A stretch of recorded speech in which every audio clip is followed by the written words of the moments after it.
একজন লোক দাওয়াত দিল। মদিনাতে একটা লোক দর্জি ছিল, সেই দর্জি আল্লাহ পাকের রাসূলকে দাওয়াত দিলেন। তো বললেন যে আমার বাড়িতে আপনাকে আজ খেতে হবে, দাওয়াত দিলাম। তো আল্লাহ পাকের রাসূলের চাকর আনাস বিন মালিক রাদিয়াল্লাহু তাআলা আনহু তাকে সাথে নিলেন, দিয়ে বলছেন, হে আনাস, আমার সঙ্গে তোমাকে যেতে হবে দক্ষিণ টোলাতে, অমুক দর্জি আছে, ওই দর্জির বাড়ি। দর্জি বুঝেন তো, যারা কাপড় সেলাই করে, লুঙ্গি সেলাই করে, পাঞ্জাবি বানিয়ে দেয়, তারাকে দর্জি বলা হয়। তো ওই দর্জির বাড়ি আমার সাথে যেতে হবে। ঠিক আছে, গেলেন দুপুরের টাইমে। এবার ওই দর্জির বাড়িতে আল্লাহ পাকের রাসূল খেতে বসেছেন দস্তরখানাতে। কথার দিকে খেয়াল করবেন। তো খেতে যে বসেছে, তো প্লেটে কিছু রুটি আছে, সবজি আছে, তরকারি আছে, কিছু মাংস আছে। তা আনাস বিন মালিক রাদিয়াল্লাহু তাআলা আনহু তিনি বলছেন, আমি দেখছি আল্লাহ পাকের রাসূল ওই যে প্লেটে রুটি খাচ্ছেন, তো বারবার খালি হাতটাকে এদিকে ওদিকে চালিয়ে চালিয়ে নিয়ে বেড়াচ্ছেন। আর যেখানে কধু তরকারি, যাকে আমরা লাউ বলি, লাউ কধু, যেখানে কধু তরকারি গুলো পাচ্ছে, সেটাকে আল্লাহ পাকের রাসূল বেশি বেশি খাচ্ছেন, এবং মাংস গুলোকে বেশি বেশি খাচ্ছেন না, কম কম খাচ্ছেন। আল্লাহ পাকের রাসূলের সবজি পছন্দ কোনটা? কধু, কধু, লাউ যাকে বলি, এই কধুর তরকারি আল্লাহ পাকের রাসূল খুব পছন্দ করতেন। তা আনাস বিন মালিক তিনি বলছেন কি,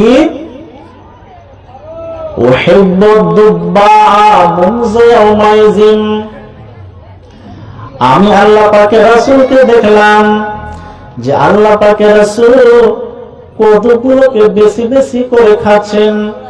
আমি যদি কোনদিন কারো বাড়ি যাই আর আমাকে যদি এরকম ভাবে কেউ আমাকে তরকারি দেয়, তাহলে আমি বেশি বেশি বেশি বেশি লাউ গুলোকে খাবো, যেটা আল্লাহ পাকের রাসূল খেতে পছন্দ করেছেন সেটাকে আমি বেশি বেশি খাবো। আর কোনদিন যদি আমি বাড়িতে এইভাবে রান্না করি, তাহলে আমি ওই কধুটাকেই বেশি বেশি খাবো, কেননা রাসূল কধু খেতে পছন্দ করেছেন। আমি যদি কধু খাই তো রাসূলকে ভালোবাসা হবে। রাসূল বেশি বেশি কদু খাওয়াকে পছন্দ করেছেন, তার জন্য তিনিও কদু খেতে পছন্দ করতে লাগলেন। দেখতে পাচ্ছেন রাসূলের ভালোবাসা কাকে বলে। আর আমি আর আপনি আল্লাহ পাকের রাসূল উম্মতের জন্য এত কষ্ট করেছেন, তারপরেও সেই উম্মত নাকে তেল দিয়ে ঘুমাচ্ছে। সংক্ষেপে বলছি, শুনেন, খালি বুঝার চেষ্টা করেন যে আল্লাহ পাকের রাসূল সাল্লাল্লাহু আলাইহি সাল্লাম যখন হজে আসলেন, তো মিনা থেকে আরাফা আসতে হবে মিনিমাম 7 কিলোমিটার। তো সাথে অনেক লোকজন আছেন, সাহাবীরা আছে, আব্দুল্লাহ বিন উমর আছেন। তো আল্লাহ পাকের রাসূল মিনা থেকে আরাফা মাঠ আসতে কোন এক জায়গায় আল্লাহ পাকের রাসূলকে বারাত লাগলো ইস্তিনজা করার বারাত লাগলো। আল্লাহ পাকের রাসূল সঙ্গী সাথীদেরকে ছেড়ে দিয়ে কোন এক জায়গাতে পেশাব করলেন, করা করে গেলেন। যাওয়ার পর আল্লাহ পাকের রাসূলের মৃত্যুর পরে তারপরের বছর এবার আব্দুল্লাহ বিন উমর হজে আসছেন। তো হজে যে এসেছেন, তো মিনা থেকে আরাফা আসবে, তো সঙ্গী সাথীরা আছে।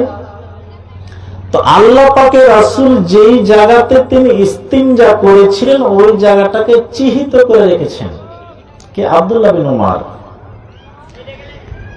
তারপরের বছর তিনি এসে সঙ্গী সাথীদেরকে নিয়ে এসে যাচ্ছেন, তিনি কি করলেন?